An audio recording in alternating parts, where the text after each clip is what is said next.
Hello and welcome to the Voice of TOD. I'm Tom, and in this video I'm going to give you my thoughts on episode 6 of The Mandalorian Season 3. For those keeping track, it's chapter 22 called Guns for Hire, and the third episode not to feature the word "the" in the title. It's also another longer episode weighing in at just over 40 minutes. Okay, I think it's fair to say that I enjoyed this episode. And it's probably obvious because I'm talking about it so soon after its initial air date. But I really want to talk about why I enjoyed this. I'm going to go through the quick rundown, and there is going to be spoilers for this. So take this point as your first and only spoiler warning for this video. Firstly, this is one of the first times in a long time that we get a true Star Wars open. Stars. Then a pan, this time to the right, but to a spaceship. It's a really small thing, but it's traditional with these movies and the Star Wars that we know as, if you're my age or older, the things that you've seen as kids or as young adults. That's the opening to a Star Wars movie, show, anything. A Star Wars property should open like that. It's nice to see. Tradition. It's a big thing. And then we move on to this very strange scene between a Quarine trader's vessel and Axe Wove's Mando bounty hunters that you'll recognise from the last season of The Mandalorian. Basically, this Quarine queen has run off with a Mon Calamari noble's son after some fling, and the Mandos are here to return the son to his father. It's very odd, this strange Romeo and Juliet style love story, or at least the end of this Romeo and Juliet style story. But it feels like this is going to be something that is going to come back around at some point in the Mandoverse. I don't think this is just a very quirky way of introducing Axel and the Mandalorians under his command back into the show. Yes, it confirms that he's taken command and not Saskia Reeves. But the dialogue, and I've seen this episode twice, but the dialogue is very much pointed towards a potential conflict. It's actually nice that we got some decent dialogue for a change. It's still a very, very, very weird opening sequence. We then cut to Din and Bo in the gauntlet with the two kids. The little ballsack is back with R5 in tow. Bo is about to rendezvous with her old clan and is dragged into helping some locals with an issue before she can make contact. And they're brought in, they're sort of tractor beamed in to land on this very lovely looking domed city. It's very prequels meets a cleaned up Bespin. And then we get our first two big cameos. Jack Black as Captain Bombardier. He's a reformed Imperial tech, and it's very obvious that he's been through the New Republic program, which is a cool nod to potentially episode 3. Or are they teasing other things with this? And then we also get Lizzo playing the Duchess. Of all the people I never expected to see in Star Wars, that's two of them. But they're a very charming odd couple who rule this city, and there's a lot of backstory given to Jack Black's character in the dialogue. Again, the script is great, it flows. And I think a lot of why this scene works is because Bo is now free of her helmet. And also because Jack Black and Lizzo are clearly loving just being on this crazy set with these crazy costumed creatures, and it's mad. It's absolute mad. But it's very entertaining. It looks like they're having some sort of banquet for the local higher-ups in the city, and they're in need of a bit of muscle. Because due to New Republic laws, Captain Bombardier can't organise a militia or take control of a standing army due to his past as an Imperial, and they currently have a droid problem. Then the episode takes an incredible turn, and it's basically now a buddy cop show with Bo and Din chasing down a rogue element that's causing certain droids to be reprogrammed and attacking humans. On this crazy ride, we meet cameo number 3, Christopher Lloyd. He's playing Commissioner Hellgate, the head of security. There's some real names in this one.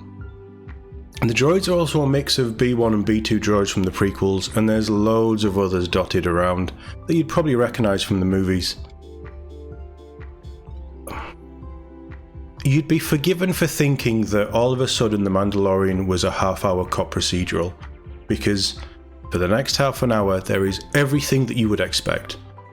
We've got a chase through the streets as a rogue B2 super battle droid tries to get away from Bo and Din. The attention to detail is fantastic. Din doesn't seem to have his jetpack. I might have missed something there. But he's dodging and weaving through the crowd and trying to keep on his feet, while Bo is just using a jetpack to get out the way of obstacles. It's a really well shot scene, and it feels like they've thought about how each character would operate and the things that they have on them to sort of ease their movement through this. I liked it a lot. But the clues lead us then to a droid bar. Yes, a droid bar. I had the same thought.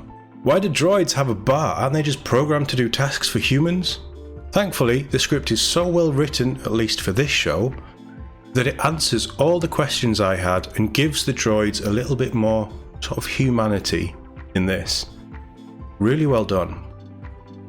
We then get the obligatory morgue scene, and it's basically NCIS Star Wars. This whole episode is a really silly but fun and engaging side quest, and when our bad guy is finally revealed, I half expected Bo to say, "Book him, Mando!" But they didn't. It's probably for the best. I feel like there is a lot of setup here for potential future plans. Our heroes are given the key to the city, and the Duchess vows to petition the New Republic to recognise a new Mandalore with Bo as their leader. Princess Bo-Katan. There's a lot in this script, and it's a refreshing change. Ballsack is also sidelined, thankfully, but the scenes that he's in, it works. It feels natural to what Grogu would do, and I had no complaints. Despite the side quest taking up most of the episode, we do still have time for a huge major story development, and at the end Bo comes face to face with Axe and her old clan. Not really sure how she's going to handle the situation, she decides to challenge Axe to a one-on-one duel for leadership, which he obviously accepts. And I really loved how this fight sequence was handled. We know Bo can fight, and I felt that there was a clear direction that she doesn't have the reach or strength that Axe has, so she focuses on gadgets, whereas he is much more aggressive, close combat based. It's pretty clear she wasn't going to lose, but she doesn't have it easy. When Axe submits, he claims that she will never be the leader without the Darksaber. It's very clear that none of them have the intention of following Din. So Din offers Bo the saber. I had a genuine oh shit moment expecting it all to kick off. It's not a gift to be given no matter how well intended, is Bo's reply, and I had flashbacks to Rebels, and Bo is clearly scarred by her previous failures after accepting it from Sabine. But again, I think we all saw this moment coming after episode 2 on reflection, well, after Bo saved Mando for the third or fourth time. But Din reveals to the clan that he was captured when exploring Mandalore and Bo saved him, defeating his captor in combat. Turns out that that event makes Bo the rightful holder of the Darksaber and leader of Mandalore. I think it's safe to say we'd all figured that was going to happen at some point, but I didn't expect it this episode, and it was really cool.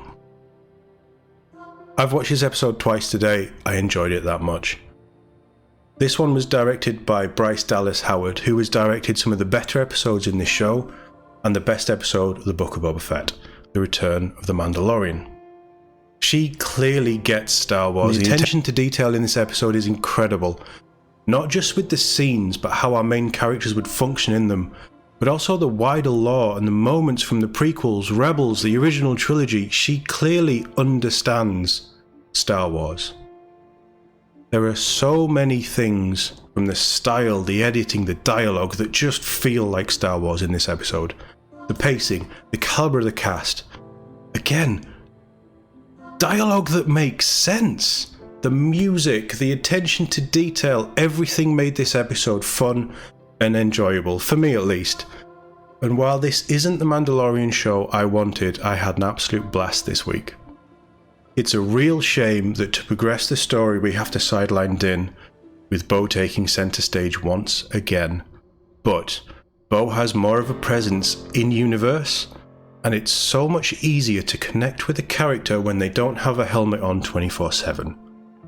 Also, I love Katie Sackhoff, so I'm gonna be in Camp Bo-Katan when I'm given the chance. But worryingly, this is episode 6 of an 8-episode season. Honestly, this episode should have been probably around episode 4, because you could cut out so much crap from the earlier episodes that make this entire season feel bloated and disjointed, and you could actually have it flowing so much better. Despite my love of this episode, this season is still a disappointment. And there isn't much time to salvage it, but with Moff Gideon looming, it is finally starting to feel like most of the pieces are finally in play for something big to happen. I just hope the writers can deliver, because throwing Luke Skywalker in at the 11th hour isn't going to be enough to please the fan base this time. Let me know what you thought in the comments, and if you enjoyed this video, please subscribe to The Voice of Todd for more. If you want some gaming content, go check out Todd Plays Games, it's all linked in the description below. And as always, thank you for watching. I'll see you in the next one.